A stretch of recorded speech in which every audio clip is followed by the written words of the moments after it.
Hai, assalamualaikum warahmatullahi wabarakatuh. Salam merah menggoda dan salam satu media. Aduh, panas. Musim kemarau mungkin telah tiba, dan saatnya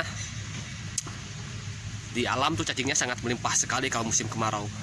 Alhamdulillah ya, pada kesempatan kali ini saya akan sharing buat sahabat-sahabat semua, khususnya sahabat-sahabat Herjusanto. Kemarin pernah saya update yaitu ternak cacing sutra di nampan tanpa aliran air atau tanpa air mengalir. Artinya teknik ini tidak memanfaatkan air yang cukup banyak atau tidak boros air ya, dan juga tidak boros listrik. Insya Allah lor, link cara budidaya cacing sutra di nampan tanpa air mengalir akan saya tinggalkan di deskripsi video ini. Alhamdulillah di kesempatan kali ini akhir dari ternak cacing sutra tanpa air mengalir yang akan saya perlihatkan, dan insya Allah juga saya akan kasih tahu kunci keberhasilannya dalam ternak cacing sutra di nampan tanpa air mengalir. Oke, insya Allah saya akan kasih penjelasannya, dan mudah-mudahan penjelasan saya bisa mudah dipahami dan juga bisa lebih jelas lagi ya. Ini dia hasil akhir ternak cacing sutra tanpa air mengalir, dan juga dua kunci keberhasilan dalam ternak cacing sutra di nampan tanpa air mengalir. Oke lor, ini dia ya. Alhamdulillah saya sangat semangat sekali untuk ngasih informasi buat sahabat-sahabat semua, khususnya sahabat-sahabat Herjusanto. Yang saya shot ini medianya tanah lor ya, ini medianya tanah. Saya akan coba cek nih, tuh. Kalau tanah itu teksturnya seperti ini lor ya, sudah saya bahas di video saya sebelumnya.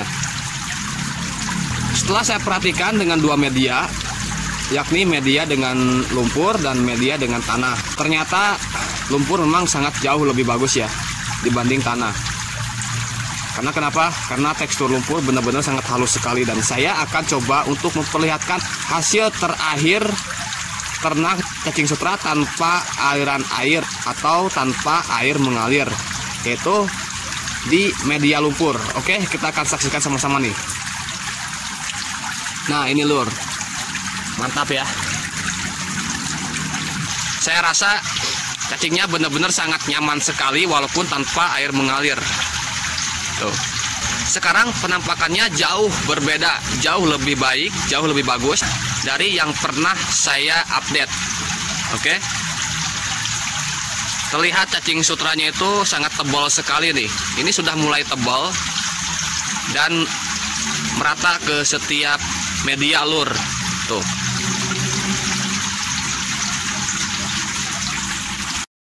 Sebelum saya lanjut untuk kasih tahu kuncinya, kunci keberhasilan dalam ternak cacing sutra di tanpa air mengalir ini, dan saya juga akan memperlihatkan lebih dekat agar kita bisa lebih tahu bahwa ini adalah ciri-ciri cacing sutra lur. Oke, saya akan coba zoom. Oke lur, nah ini nih ya.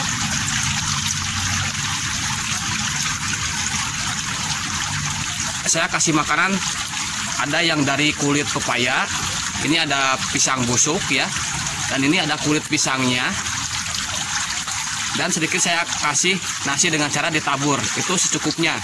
Nasinya nasi bekas ya, atau nasi reject. Sebenarnya kalian bebas berikan makanan untuk cacing sutra, mau dikasih pelet yang sudah dibibis boleh, mau dikasih ampas atau fermentasi boleh. Intinya kita harus berikan cacing sutra ini makanan dari bahan organik lur. Setelah ini saya akan kasih tahu buat sahabat-sahabat semua ya, bagaimana cara kita memberi makan cacing sutra khusus di tanpa air mengalir ini, dan juga bagaimana kita memelihara air atau menjaga kualitas air agar cacing sutra ini bisa tetap nyaman. Dan itu adalah kuncinya ya, kunci keberhasilan ternak cacing sutra di tanpa air mengalir, yaitu dengan cara kita menguasai cara memberi makan dan menguasai juga kita untuk memelihara airnya. Oke, saya akan coba zoom untuk melihat cacing sutra yang benar-benar sehat sekali dan bagus sekali.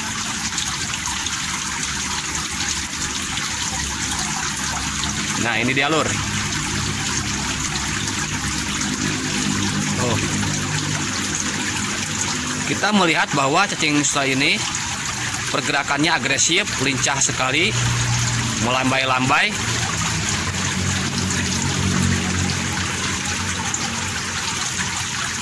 walau tanpa air mengalir ya. Artinya cacing sutra ini hewan yang sangat luar biasa sekali. Mantap sekali lur, di setiap tempat atau di setiap media tuh banyak sekali tumbuh cacing sutra.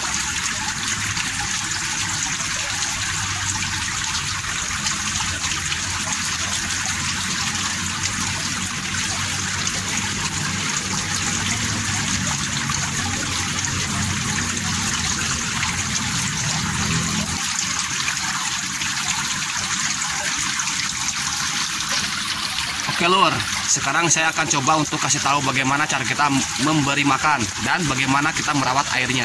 Oke, ini dia penjelasannya. Oke lur, agar cacing sutra ini bisa tumbuh baik, bisa berkembang walau tanpa air mengalir, ada dua yang harus kita kuasai, yaitu cara memberi makan dan cara merawat air. Yang pertama, saya akan bahas dulu cara memberi makan. Cara memberi makan cacing sutra tanpa air mengalir ini cukup mudah sekali. Intinya kita tidak boleh memberi makan secara berlebihan. Artinya kita ngasih makan secukupnya lur. Kenapa? Karena kalau makanan untuk cacing sutra tidak terurai oleh cacing sutra tersebut, itu akan menyebabkan amoniak atau nitrit yang sangat tinggi sekali di media. Oleh sebab itu, kalau nitrit dan amoniaknya terlalu tinggi, maka cacing sutra akan merasa tidak nyaman. Kemungkinan mati lur. Pemberian makannya itu setiap kita melihat kalau makanan ini habis. Jadi tidak setiap hari lur. Artinya kita harus melihat dulu makanan yang sudah kita berikan ini habis apa belum. Kalau habis baru kita berikan. Kalau belum, jangan dulu kita berikan makanan. Oke, jadi kita tunggu saja sampai habis. Itu triknya ya, untuk tanpa air mengalir. Makanya sekarang saya sedang mengembangkan skala bisnis, skala besar yang tanpa air mengalir. Artinya airnya cuma menggenang lur. Itu sedang saya coba di kolam besar. Karena saya lihat di nampan ini yang ukurannya sangat kecil sekali ya, itu lumayan cukup bagus, cukup baik. Oleh sebab itu saya berani untuk mencoba skala bisnis atau skala besar di kolam. Itu untuk cara pemberian makanan. Dan sekarang, apa makanan cacing sutra yang bisa kita berikan khusus untuk tanpa air mengalir ini?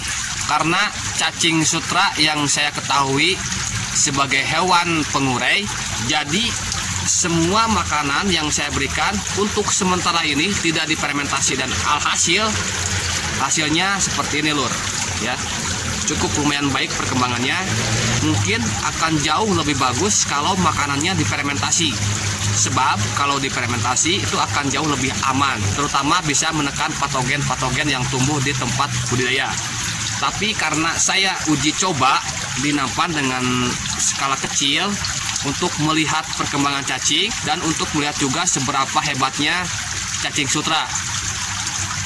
Alhasil, walau tanpa air mengalir dan walau tanpa makanan yang tidak difermentasi, hasilnya cacing sutra benar-benar menggoda lur. Seperti ini ya. Tuh. Kalian boleh berikan seperti contoh saya ini.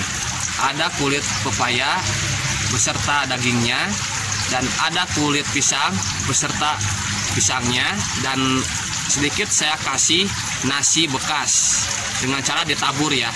Nasi bekas nanti akan tenggelam dan insya Allah akan menghasilkan sumber makanan buat si cacing sutra.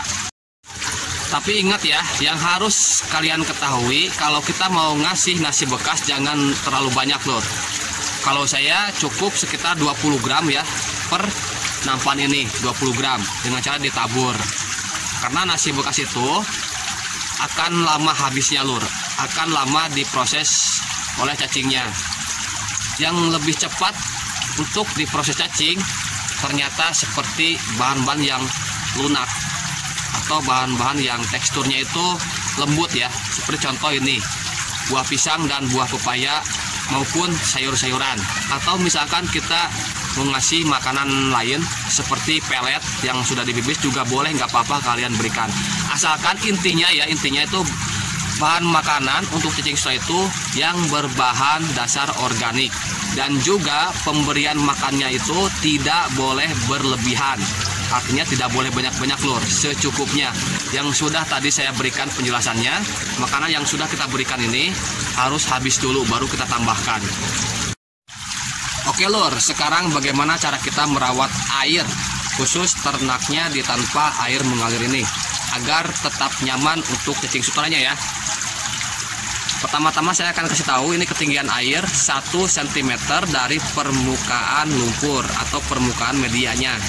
Dan sekarang cara agar air ini tetap bagus, kalian boleh mengganti air setiap 2 hari sekali. Tapi kalau saya di sini saya hanya melihat kondisi air. Kalau misalkan kondisi airnya agak butek ya, agak kurang nyaman dipandang, itu saya buang dan ganti dengan air yang baru.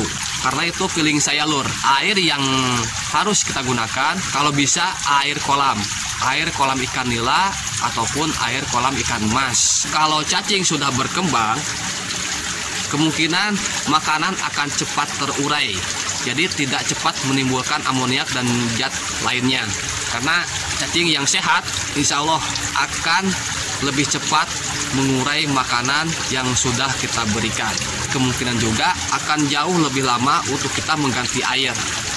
Tapi untuk awal-awal disarankan kita perhatikan dulu airnya. Kalau misalkan dirasa sudah butek, sudah tidak nyaman dipandang, ganti cepat. Oke, jadi itu 2 kunci keberhasilan dalam ternak cacing sutra di nampan tanpa air mengalir. Mudah-mudahan penjelasan saya bisa mudah dipahami. Saya mohon usahakan ditonton sampai selesai agar tidak gagal paham lur. Semoga video ini memberikan manfaat, mengedukasi dan juga menginspirasi. Salam satu media, salam merah menggoda. Wassalamualaikum warahmatullahi wabarakatuh. Semakin mantap.